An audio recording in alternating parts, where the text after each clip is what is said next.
ఈరోజు మనం కేంద్ర బడ్జెట్ 2024-25 ఆర్థిక సంవత్సరానికి గాను జూలై 23వ తారీఖున కేంద్ర ఆర్థిక శాఖ మంత్రులు గౌరవనీయులు శ్రీ నిర్మలా సీతారామన్ గారు పార్లమెంట్లో ప్రవేశపెట్టినటువంటి బడ్జెట్. ఈ బడ్జెట్కి సంబంధించి మనం కేవలం కొన్ని వాస్తవాలను ఇక్కడ పరిశీలించాల్సినటువంటి అవసరం ఉంది. వాటిల్లో ఒకటి బడ్జెట్ ఎస్టిమేషన్స్, 2 బడ్జెట్ ద్వారా ప్రాధాన్యతలు ఏవి తెలియజేశారు అంటే ప్రయారిటీస్ ఆఫ్ ది బడ్జెట్.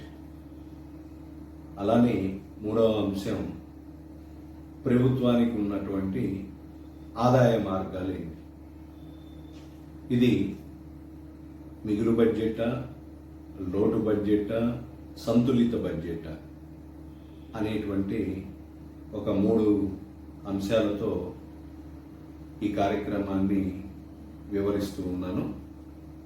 ముందుగా 2024-25 ఆర్థిక సంవత్సరానికి కేంద్ర బడ్జెట్ మొత్తం కూడా 40.20 లక్షల కోట్ల రూపాయలుగా పార్లమెంటు ముందుంచడం జరిగినది. దీనిలో రెవెన్యూ వసూళ్లు 31.29 లక్షల కోట్లు అంటే ప్రభుత్వానికి వచ్చేటువంటి ఆదాయం.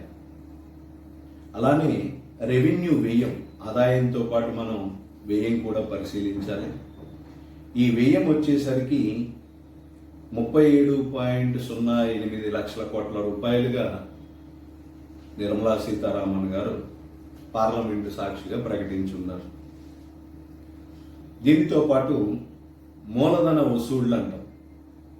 అంటే దీన్ని ఎంతగా నిర్ధారించారు అంటే 16.91 లక్షల కోట్లుగా పేర్కొన్నారు. దీన్ని ఏ రూపంలో చూస్తాము అంటే ప్రభుత్వానికి వచ్చేటువంటి ఇన్కమ్ ఫ్లో, ఇది డెబిట్ రూపంలో కావచ్చు, నాన్ డెబిట్ రూపంలో కావచ్చు, లేదా బారోయింగ్స్ రూపంలో కావచ్చు. ఈ బారోయింగ్స్ కూడా ఆర్బీఐ నుంచి కావచ్చు, లేదా ఇతర ఫెసిలిటేట్ సంస్థల నుంచి తీసుకునేటువంటిది కావచ్చు. అంటే ఈ మూలధన వసూళ్లు అనేటువంటివి దేని మీద ఖర్చు పెడతారు అనేటువంటి దాన్ని మనం గమనిస్తే దాన్ని మూలధన వ్యయం రూపంలో మనం గమనించాలి. ఆ మూలధన వ్యయాన్ని 11 కోట్లుగా అంటే 11.11 లక్షల కోట్లుగా ప్రజెంట్ చేస్తున్నారు పార్లమెంటు ముందు. ఇలా ఉన్నటువంటి బడ్జెట్ ఎస్టిమేషన్స్లో ఈ బడ్జెట్ ద్వారా వాళ్ళు ప్రాధాన్యత ఇచ్చినటువంటి అంశాలు ఏంటి, లేదా ఫోకస్ చేసినటువంటి అంశాలు ఏంటి? ప్రధానంగా 1 నిరుద్యోగం, 2వది నైపుణ్యాభివృద్ధి, ఎన్హాన్సింగ్ ది స్కిల్స్, అలానే ఎంఎస్ఎంఈస్ అంటే సూక్ష్మ చిన్న మధ్యతరగతి పరిశ్రమలు. ఇంకా మరొక అంశం మధ్యతరగతి ప్రజల్ని టార్గెట్ చేయటం. అంటే టార్గెట్ అంటే ఇన్ ది సెన్స్ వాళ్ళ యొక్క కార్యకలాపాలపైన ఫోకస్ చేయటం అనేటువంటిది.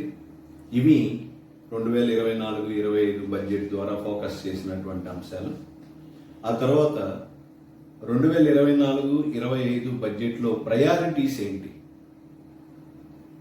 ఈ ప్రయారిటీస్ తెలుసుకోవటానికి ముందు ఈ బడ్జెట్ ఎస్టిమేషన్స్లో ఎట్లా అయితే మనం రెవెన్యూ వసూళ్లు, రెవెన్యూ వ్యయం, మూలధనం వసూళ్లు, మూలధన వ్యయం అనేటువంటిది ఎట్లా అయితే మనం పరిశీలించామో, ఆ తర్వాత ప్రభుత్వానికి వచ్చేటువంటి ఆదాయ మార్గాలను కూడా మనం పరిశీలించాల్సినటువంటి అవసరం ఉంది. అంటే ఎట్లా ప్రభుత్వం అనేటువంటిది ఆదాయాన్ని సమకూర్చుకుంటుంది అంటే ఏ ప్రభుత్వానికైనా ప్రధానమైనటువంటి ఆదాయ మార్గం ఏంటయా అంటే పన్నులు. ఈ పన్నుల ద్వారా రాబోయేటువంటి కాలంలో కేంద్ర ప్రభుత్వానికి 25.83 లక్షల కోట్ల రూపాయలు ఆదాయం సమకూరుతుంది అనేది స్పష్టం చేయటం జరిగింది. మరి మిగిలినటువంటి అమౌంట్ని ఎట్లా మనం అచీవ్ కావాలి అంటే రుణాల రూపంలో మనం తీసుకోవాలి. బారోయింగ్స్ అంటాం వీటిని. ఈ బారోయింగ్స్ అనేటువంటివి 2 టైప్స్ ఉంటాయండి. ఒకటి మార్కెట్ బారోయింగ్స్ అంటాం.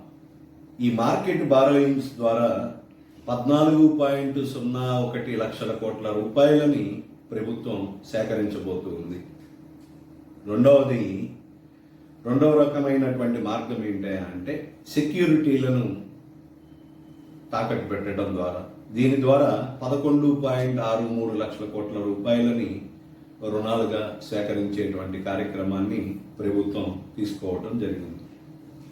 సో ఇట్లా ఆదాయం వ్యయాన్ని మనం పరిశీలించిన తర్వాత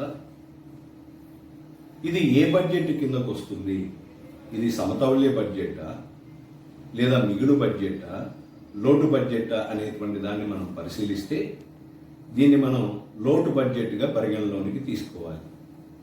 ఈ లోటు అనేటువంటిది ఎంత ఉంది, ఎంత మేరకు అంచనా వేశారు రాబోయేటువంటి ఆర్థిక సంవత్సరానికి అంటే 4.5% లోటు అనేటువంటి దాన్ని అంచనా వేయటం జరిగింది. అలానే మనకి మరొక అంశం ఉందండి, ద్రవ్య లోటు అంటాం, ఫిస్కల్ డెఫిసిట్ అని చెప్తాం. అంటే దాని అర్థం ఏంటయా అంటే ప్రభుత్వం అనేటువంటిది ఆదాయానికి మించి ఎక్కువ ఖర్చు చేయటం, దాన్ని మనం ఫిస్కల్ డెఫిసిట్ లేదా ద్రవ్య లోటు అని చెప్తాం. ఈ ద్రవ్య లోటుని ఎంతగా నిర్ధారించారు అంటే జీడిపిలో 4.9%, అంటే సుమారుగా 5% లోటు అనేటువంటిది మనకి జీడిపిలో అంటే జాతీయ మొత్తం ఆదాయంలో మనకి కనిపిస్తూ ఉంది. అలానే ఇంకొక అంశాన్ని కూడా మనం ఇక్కడ గమనించాలి. అంటే ప్రజలుగా మనం దేని మీద దృష్టి పెడతాము అంటే ద్రవ్యోల్బణం పైన దృష్టి పెడతాం. అంటే ద్రవ్యోల్బణం అంటే మనందరికీ తెలిసిందే, పెరుగుతున్నటువంటి ధరలు. ఈ ద్రవ్యోల్బణం రేట్ అనేటువంటి దాన్ని 4%గా అంచనా వేయటం జరిగింది. అంటే కాన్స్టెంట్గా ఈ 4%కి బిలోలా ఉండేలా చూడటం అనేటువంటిది ఇక్కడ ఉన్నటువంటి ప్రభుత్వ లక్ష్యంగా బడ్జెట్ ప్రసంగం రూపంలో మంత్రి గారి మాటల ద్వారా మనం గమనించాల్సినటువంటి అంశం. ఆ తర్వాత చివరిగా మనం గుర్తించాల్సిన మరొక అంశం ఏంటంటే అంటే ఏ రంగాలకు ప్రాధాన్యం ఇచ్చారు ఈ బడ్జెట్ ద్వారా అంటే మొత్తం ఒక 9 అంశాలకు సంబంధించి ప్రాధాన్యత క్రమాన్ని ఇవ్వటం జరిగింది. వాటిల్లో ఒకటి వ్యవసాయ రంగం, ఉత్పాదకత. అలానే రెండవది ఉద్యోగ కల్పన, నైపుణ్యాభివృద్ధి. అలానే మూడవ అంశం సామాజిక న్యాయం.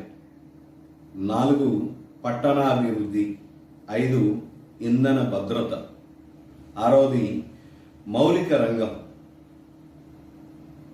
7 పరిశోధన, నూతన కల్పనలు లేదా ఆవిష్కరణలు. ఇక 8 తయారీ సేవలు. ఇక చివరిగా రిఫార్మ్స్, సంస్కరణలు, ఆర్థికపరమైనటువంటి సంస్కరణల వైపు అడుగులు వేస్తూ పోవటం. సో ఇట్లా 9 రంగాలకి ప్రాధాన్యం ఇస్తూ ఈ రూపమైనటువంటి అంటే పైన పేర్కొన్నటువంటి ఎస్టిమేట్స్ రూపంలో ప్రభుత్వం నిన్నటి రోజున పార్లమెంట్లో బడ్జెట్ అనేటువంటిది ప్రవేశపెట్టడం జరిగింది. అంటే మనం ఏ మేరకు ఎటువంటి బడ్జెట్ని మనం చూడబోయాము, చూస్తూ ఉన్నాము అనేటువంటి దానికి ఈ రకమైనటువంటి ఎస్టిమేషన్స్ మనకి సహాయకారిగా ఉంటాయి. ప్రజలందరూ అవగాహన చేసుకోవటానికి అంటే ఇది మిగులు బడ్జెటా, లోటు బడ్జెటా, ప్రభుత్వం ఆదాయాన్ని ఎట్లా సమకూర్చుకుంటుంది, ఏ మేరకు ఖర్చు పెడుతుంది అనేటువంటి అంశాలు పరిశీలించడానికి ఇది తోడ్పడుతుంది అని ఆశిస్తూ ఈ రూపంలో బడ్జెట్కి సంబంధించినటువంటి అవుట్లైన్స్ ఈరోజు మీ ముందు ఉంచుతూ ఉన్నాను.